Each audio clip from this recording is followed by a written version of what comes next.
Hey guys, back again with another video, a review on Tokyo Mirage Sessions Sharp FE. And I talked about this game in my games I've played recently video, but I wanted to do a more in-depth review for it. I wasn't planning on doing one, but there's a lot to talk about with this game, and I figured people might want to see a full review on it. And as always, there's not going to be spoilers, so you don't have to worry about that. We're going to start with the story, I guess, and oh man, how am I going to describe the story in this game? It's fucking bizarre, man. Like it's weird. Um, like where do I start with this? Basically, it takes place in modern day Tokyo, and the main cast of characters are basically like high school age. Your main character is Itsuki, and his friend Tsubasa wants to be an idol, and this game kind of focuses on the idol industry. Like that's a part of the main story, but also you have like a supernatural thing going on where there's like these mirages that are stealing performa from people, which is like people's creative energies. And basically what it all boils down to is a kind of save the world type storyline, but it tackles some different themes, like people trying to be yourself and accepting who you are, and kind of figuring out your talents and what you want to do with life. There's a bunch of different themes in here. It never takes itself too seriously. It's not a very dark storyline, and it's it's weird. It's cheesy. It's very cheesy. It's very goofy at times. I can't say I was heavily interested, but at the same time, I wouldn't say I hated the story. I guess it was enough to keep me going. The game is very dialogue heavy. There's almost too much dialogue at times, and it got to a point where I wanted to kind of skip through a lot of it. But yeah, I don't think the story is one of the highlights for the game. I mean, it's weird. If you like and also it doesn't really tackle the J-pop idol industry as much as I would have liked. Like maybe I'm asking too much, but I would have liked if it delves more into like kind of like the negative aspects of that industry, because it's not it's a pretty fucked up industry. But being a Japanese game, I guess it's not surprising that they tackle those kind of themes. And again, the game, it's not a very dark game. The story seems like it has little to do with Fire Emblem in the beginning. It seems like a more of like an SMT storyline with like the idol stuff thrown in. But surprisingly enough, later in the game, the Fire Emblem elements start to come in, more than I expected actually. And the story got not like too much more interesting, but it got a little more interesting at the very end. And the ending is well done. I think, at least the true ending. I think you can get like a bad ending. But yeah, the story is a weird one. It's very strange. The characters are okay. I think they get a nice amount of development, especially if you do the side stories, and I would highly recommend doing those. I'll talk about those more in the gameplay section. But it's these kind of characters I've seen a lot in JRPGs. But they're not bad. The main character Itsuki, he's a little lame. I don't know. He's kind of like your typical straight man type character. He's like I don't know. He's almost hard to describe, but I don't know. He's not terribly interesting, I guess. I don't know. But the other characters, you got Tsubasa, which is the other kind of main character. She's kind of like a shy, nervous person. And she's trying to be an idol, and the story focuses on her a lot of the times, and there's an obvious kind of romantic thing going on between her and the main character. And of course, every time the main character brings up some kind of like something about love or whatever, she gets all like flustered. But she's kind of, I didn't mind her. She's not a terrible character. She's pretty funny and kind of charming at times, but not, I wouldn't say she's like an amazing character or anything. You have Kiria, which is like the cool, collected girl that secretly likes cute things. I've seen that kind of character before. Although honestly, she was probably one of my favorite characters because she really wasn't too annoying at any point. and she kind of plays a fairly big role in the story, especially early on. What other characters? You have Ellie or Eleanor. She's kind of like the bitchy character that wants to be like a Hollywood actress. I wasn't too crazy about her. I didn't. I thought she was just kind of a pain, kind of a pain, and I don't know. She gets good development, but she's bitchy. She's kind of annoying in that way. What else? You have Momori, which is kind of like your typical child character, and she like wants to have like this cooking show mixed with the singing. It's weird. You've got this other, well, the other character, there's a few characters I don't want to spoil. There's like this, well, there's this one character, this is early in the game. His name's Barry. He's like a side character. He doesn't join you in your party. But he used to be like in a rock band back in, I think, like the US or something. And he's like this really over the top, like big guy. And the things he says are hilarious. Like that character I thought was a nice bit of comic relief. But yeah, there's also, is that all the characters? I think that's there's other characters I don't want to spoil, but overall I don't know, a lot of them are kind of like archetypes I've seen before, but there's enough development to make them interesting enough. And each of them play into the story in certain ways. So there's not one character that gets like way more or way less development than others, especially if you do the side stories.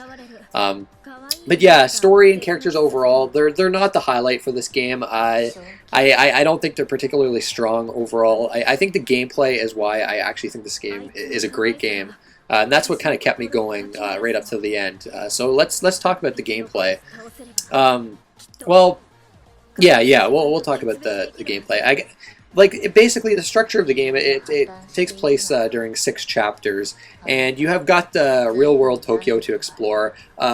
You only explore different environments with like this menu. Like you have a kind of like a picture of the city, and then you pick on like a menu where you want to go, and then you have like these small like kind of environments that you can walk around in, where you can talk to people.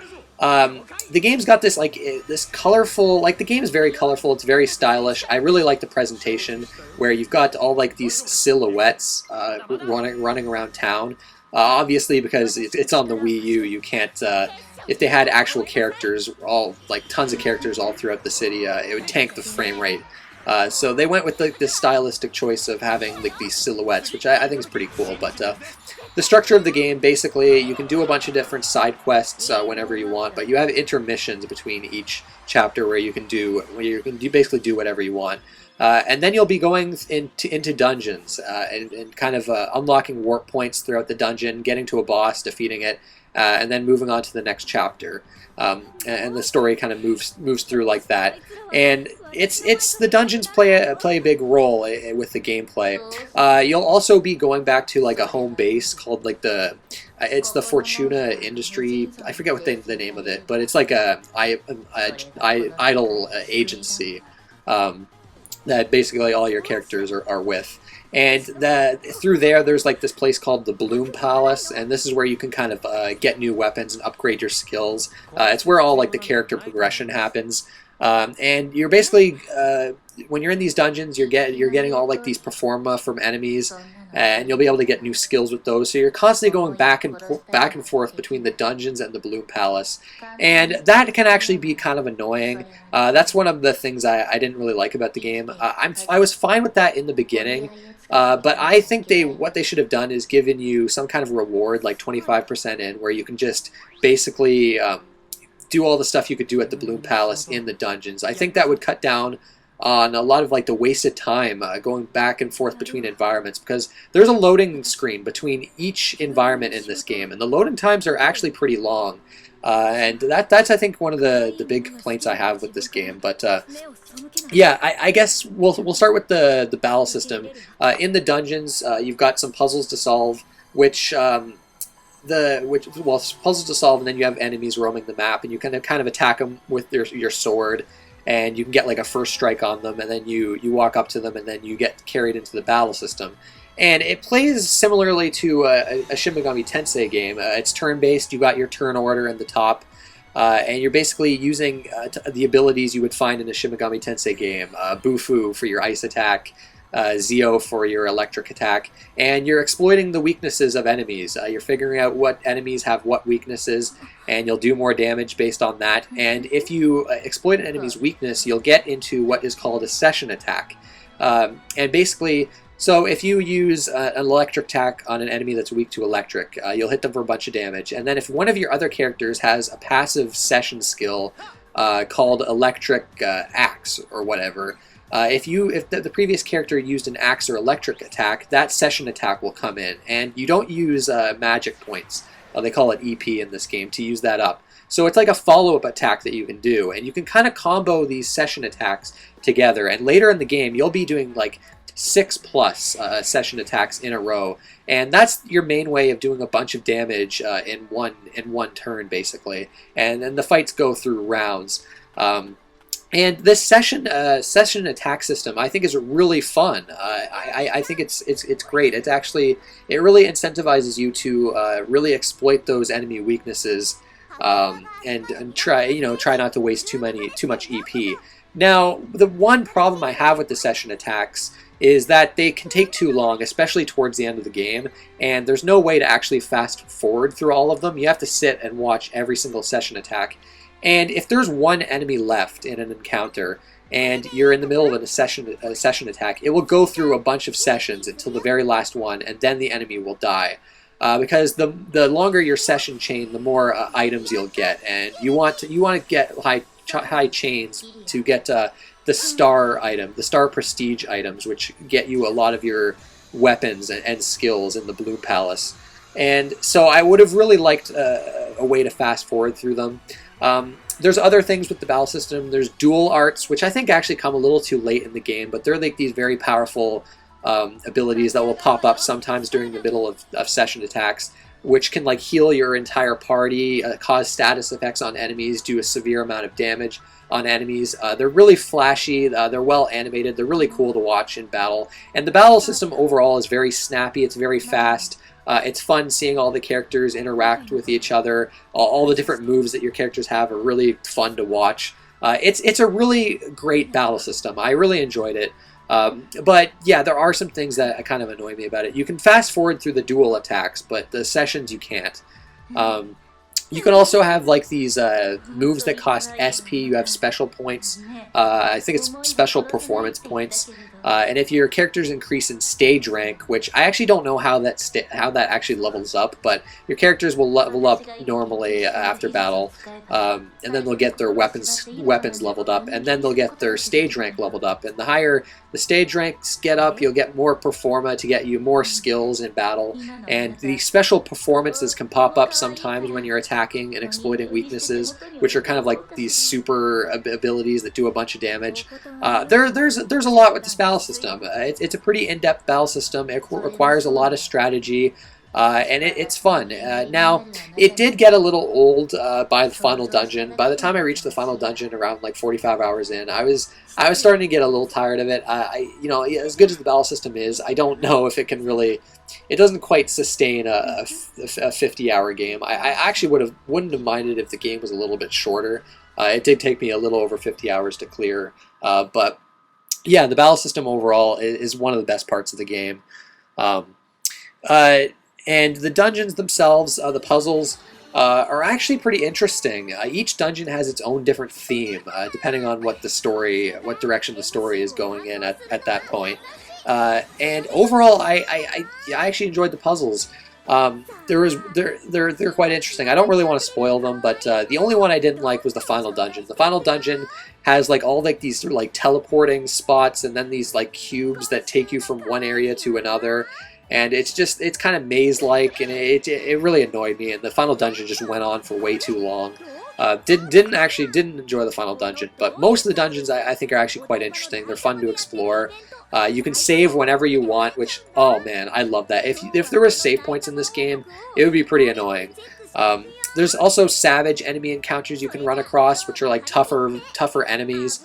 You can escape if you don't want to fight them, but if you want to take them on, they're very difficult, but you can get like extra experience from fighting those types of enemies. Now, during the battles, one thing I didn't like so much, and this is something I mentioned in the games I played recently video, your characters all talk in Japanese and there's no English subs, so you miss a lot of character interaction, I feel, with that, and that was a little disappointing. Um, Other things gameplay-wise, the Wii U gamepad acts as like kind of like a cell phone, so characters are constantly talking to you on this, and uh, you're kind of like going through all like their dialogue. That can be a little annoying at times. Like it adds a little bit of flavor to the game, but it can be a little annoying seeing all these notifications on your gamepad in the top left of the main screen and constantly having to look at the gamepad to sort through all your messages. And a lot of the dialogue there, like it's very talky. There's like almost too much dialogue at times, but I thought that was kind of like an interesting choice and kind of added to like the modern day setting that the game had. Other than going through the dungeons and fighting enemies, you've got like these side quests. There's basic side quests, which are like side quests you'll find from random NPCs. You might have to get a few different items in a dungeon or fight a certain amount of enemies. Those are a little lame. The rewards aren't really all that great for those. I actually don't think those are worth doing, but the actual side stories, like the character side stories, are worth doing. And I think there's 3 of them for each character, and they unlock when you level up your stage rank. And these side quests are pretty involved. They add a lot of character development to all the different characters, and you get some unique boss fights with them. And the rewards are excellent for these. You'll get a lot of like different dual arts, which are really overpowered. A lot of different new performa to get you new different skills for your characters. Definitely worth doing. Not only that, in order to get to true ending, you have to do all the side stories in the game. So whenever you see those pop up, definitely go do them. They're definitely worth your time. So I actually liked that the side quests were fairly interesting and fun to do, and were worth my time. The rewards weren't lame or anything like that. So yeah, now we'll talk about I guess another thing with the battle system I like too is changing characters is encouraged. You get a massive party in this game, and you're always kind of switching between characters. Your characters will get experience, like the characters in your sub-party will get experience, but not as much as your main party. And later they can actually even do session attacks, characters that aren't in your main party, which I thought that was really cool. But when you want to change characters, if one of your characters is not cutting it and you need a certain ability to exploit a weakness, you can just take one of your characters and switch them out on the fly, and it doesn't waste a turn. So it's like Final Fantasy X in that regard, and I really appreciated that. There's no certain party that's stronger than another. You're always going to be switching characters depending on the situation, which I really enjoyed that aspect to it as well. Your main character, Itsuki, you can't change him out, though. He's always going to be in your party, which makes him like way over-leveled compared to a lot of the other characters, which is maybe a little annoying, but overall not too bad. But I do want to talk about I guess I'll talk about the bosses now. The bosses are a mixed bag in this game. This is the one part of the gameplay that I wasn't too crazy about. The bosses start off interesting enough. It can be a little, like you really have to pay attention to them, and like the difficulty between the bosses and the normal enemy encounters is pretty high, at least on the normal mode. And the first few bosses are fairly interesting, but eventually like a pattern starts to form where every boss is basically a damage sponge with a bunch of reinforcements constantly being added to the battle. And you can't just ignore the reinforcements. You have to keep killing them because you're going to die if you don't. And that got really annoying. I got really tired of that, where I wasn't looking forward to bosses. But luckily, at the end of the game, for whatever reason, they started to throw some like more creative bosses in there, only to have it go back to more bosses with reinforcements. It's weird. Like some of the bosses are really creative and cool, and others are just like a battle of attrition. Honestly, the boss fights were a little disappointing, actually. Yeah, it's I don't know. I was expecting them to be a lot better based on the beginning, but yeah, I don't know. Not crazy about the boss fights overall, even though there are some good ones in there. One of my favorite things about this game is the character progression. There's a lot to talk about here, and it's more in-depth than I expected based on what I saw in the beginning of the game, like the first few hours. Basically, all your characters have different weapons. You can also get like accessories to improve your stats a little bit that you can buy in shop. You, of course, have money, and you go into shops, and you can buy different costumes, like cosmetic costumes for your characters. but each character has their own weapons and weapon type. And this reminded me of Fire Emblem a little bit, and I think there's even like a little weapon triangle thing in there because you got like lances, swords, axes, bows, and swords. But these weapons, basically, you get like weapon points when you finish a battle, and once you get enough of them, you'll get a new skill from that weapon that you can equip on your character. You can have like I think 6 skills on one character at a time in the beginning, and then you can get like a one more later. You also have some passive skills as well. It's not just like skills that you can use in battle. And basically, depending on what weapons you've got equipped, you're basically looking at what skills they're going to give you down the line, and you're leveling up weapons based on that. So you can kind of build your characters in that way, and that was really fun. And to build the weapons, you got to get Performa and certain items, and the Prestige Star items that I was mentioning earlier. And you go back to the Bloom Forest, or the Bloom Palace, and you can basically create a bunch of different weapons. The amount of weapons is pretty insane in this game. I was kind of surprised at how many there were. And you're constantly creating new weapons and experimenting with all these different skills. Later in the game, you can even upgrade your weapons. If you can't create a new one, you can actually upgrade one of your current weapons to like a +1 or a +2, and then new skills will be added. And you can kind of, you're replacing all these different skills. And it's really rewarding. I really enjoyed the weapon system in this game. You also have radiant skills, and there's a bunch of different radiant skills. One might be increasing your max HP by 10%. One might be able to give you session attacks from the sidelines. There's a bunch of different radiant skills, and these you also get by getting different performances from certain enemies in battle. And yeah, the only problem with this is like it's an addictive system. I really like the character progression, but again, like I said earlier, you constantly have to be backtracking from the dungeon to the Bloom Palace, and there's a bunch of notifications. So you'll be going through a dungeon, and after like 3 fights, you'll already have enough supplies to make like a few new weapons and a few new radiant skills. And in order to like, keep leveling up your weapons, you want to kind of go back to the palace and you know, progress your characters. So yeah, that was really annoying. And add the loading screens in there, and it got a little old. I was starting to get annoyed with that by the end of the game. But yeah, the character progression overall is really good. Fire Emblem elements even play a part, where later you have advanced classes. All your characters have a certain class, and you can get master seals, and you can kind of promote your characters to 2 different classes. And that will give you new weapons and new skills. So that was fun as well, and that creates some replay value too if you wanted to replay the game. There's New Game Plus, you can carry over your levels, and I think even your equipment and items, so that's all in there. Yeah, I mean, I don't know what else to say about the gameplay. It's you know, it's great. I really enjoyed the gameplay of this game. I think up until like the very final dungeon, I was enjoying it. At that point, I was getting a little tired of it. But the character progression and the dungeons and the battle system, it was all enough. It all comes together quite well, and I was really hooked to this game. I couldn't put it down. But yeah, moving on to the visuals. Like I said before, this game has like this really colorful, stylish look to it. The animations are fantastic. The menus are amazing. Like the main menu has all your characters like laying down on like a field. It's really cool.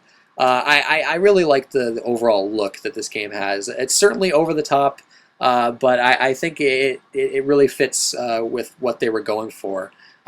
The frame rate is a little rough at times. It's pretty noticeable, especially in like the bigger city sections, like the Shibuya area. That the frame rate tanks at times there, but it's not a huge deal. But if you're someone that gets annoyed by frame rate drops, maybe that will bother you more than it did me. I like a lot of the character designs as well. I guess now I could talk about the censorship. I guess things were censored for the U.S. release. I don't know. I haven't looked into that too much, but maybe that would annoy some people. I don't know. But as someone that didn't really look into what was censored, nothing really struck me as noticeable. But I guess that was something that kind of caused a controversy. But moving on to audio, The soundtrack, you have like these anime music videos for like a lot of like the J-pop songs. They're really cheesy. They're kind of I don't know. I didn't enjoy that. Not my kind of music. It was just a little. It's a little too much for me. But the actual music in game, like in the dungeons and walking around town, it's all actually pretty good. Kind of like upbeat. It reminded me of like Persona music, but not as good, and not with vocals. There's like hardly any actual vocal music in this game other than like those J-pop songs. But yeah, voice acting all Japanese. They didn't do an English dub for this game. And like I mentioned before, kind of annoying that in battle there's no English subs. But yeah, the voice acting, I don't know if it's good. It's probably good. I mean, obviously I don't speak Japanese, so I'm not too sure on that. But yeah, the soundtrack overall is pretty good. I liked it. It's not amazing, but it's it's decent. And the sound effects are pretty great. I love the sound effect when you cause like when you exploit an enemy's weakness, especially with physical attacks. Like the sound effects that have like this nice crunch to them. I really like that. But yeah, I mean, I think that's about it. I think I've covered about everything. Yeah, it's a very enjoyable game. I enjoyed my time with it. I knew I would like it because just looking at it, I knew I would like the gameplay. If you like Shin Megami Tensei, I think this is a good game to get. It's the J-pop idol stuff. Your mileage may vary on that, but I think even if you don't like that kind of stuff, like me, really, I think there's enough to enjoy here. It's a challenging game. It will definitely keep you challenged, especially on the normal mode. There's also a hard mode you can do as well. And that battle system and character progression are like really, really good. If you have a Wii U, I would highly recommend this. I think this is a must-play game. Now, I don't think it's worth buying a Wii U for, but yeah, if you just want a role-playing game, it will do the trick. I think this is definitely probably one of the better games of the year. I think it has a good chance of making my game of the year list. But yeah, that's it, guys. I want to thank you for watching, and I'll see you next time.